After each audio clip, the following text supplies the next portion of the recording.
கண்ணிமிக்க அல்லாஹ்வின் நல்லடியார்களே, இஸ்லாம் இருக்குல்ல, இஸ்லாத்துக்கு ஒரு ஈர்ப்பு சக்தி இருக்கு, ஒரு கஷிஷ், ஒரு கரிஷ்மா முஸ்லிம்களுக்கு தெரிய மாட்டேங்குது, மாற்று மாத்தவங்க தெரியுது.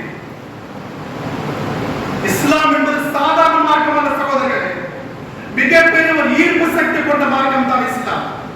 எந்த அளவுக்கு என்றால் நாம் பார்ப்போம், அமெரிக்காவுடைய மிக பிரபலமான ஒரு டான்சர் இருந்தார் தெரியுமா? அவர் பேர் தான் Michael Jackson. Michael Jackson dance master இல்லையா? பிரபலமான டான்ஸ் மாஸ்டர். ஒரு நிமிஷம் அவர் கால அண்டான்னு வச்சுக்க, பல ஆயிரக்கணக்கான கோடிகள் அவருடைய காலடியில் கொட்ட தயாராக இருந்தாங்க. செல்வ செழிப்போட அந்த மனுஷன் வாழ்ந்தான். உலகத்தில் மிகப்பெரிய ஒரு பிரபலம், கோடான கோடி ரசிகர்கள். அப்படி இருந்தும் கூட அவருக்கு நிம்மதி கிடைக்கல. நிம்மதி இல்லாம துடிச்சிட்டு இருந்தா மனுஷன். சகோதரர்களே, ஒரு நண்பனை சந்திக்கிறார். ஒரு நண்பனை சந்திக்கும் போது அவர் குர்ஆனை அன்பளிப்பாக தருகிறார். குர்ஆனை அன்பளிப்பாக தருகிறார். அந்த குர்ஆனை படித்து வாசித்து பார்க்கிறார். சகோதரர் அவர் சொல்கிறார், இந்த குர்ஆனை படித்த பிறகுதான் எனக்கு நிம்மதி கிடைத்தது, எனக்கு சந்தோஷம் கிடைத்தது. அந்த குர்ஆனை படித்த பிறகு சகோதரர்களே, உடனே கலிமா சொல்லி லா இலாஹ இல்லல்லாஹ் முஹம்மது ரசூலுல்லாஹ் என்று சொல்லி இஸ்லாத்தை தழுவுகிறார்.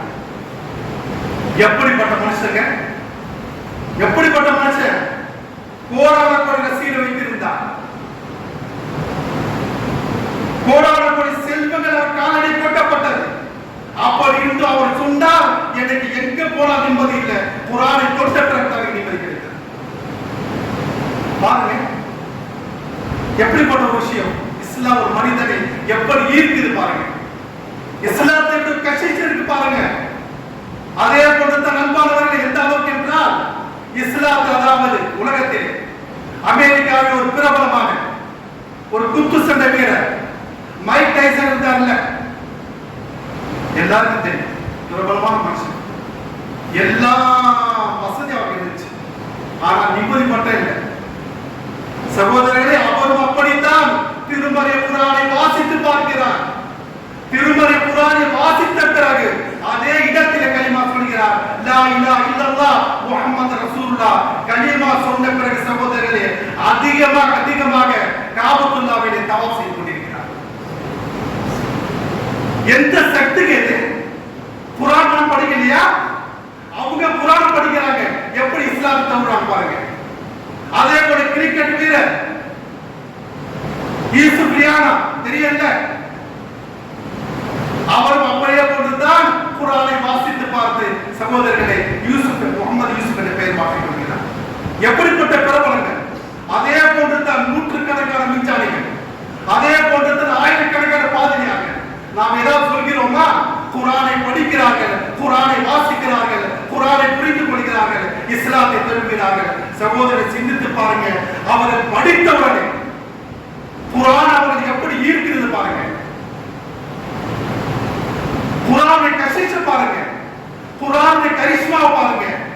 சகோதரர்களே, இப்படிப்பட்ட உயிரோட்டத்தை அவர்கள் பார்க்கிறார்கள், நம்மால் பார்க்க முடிகிறதா? குர்ஆனை தொடுறோமா?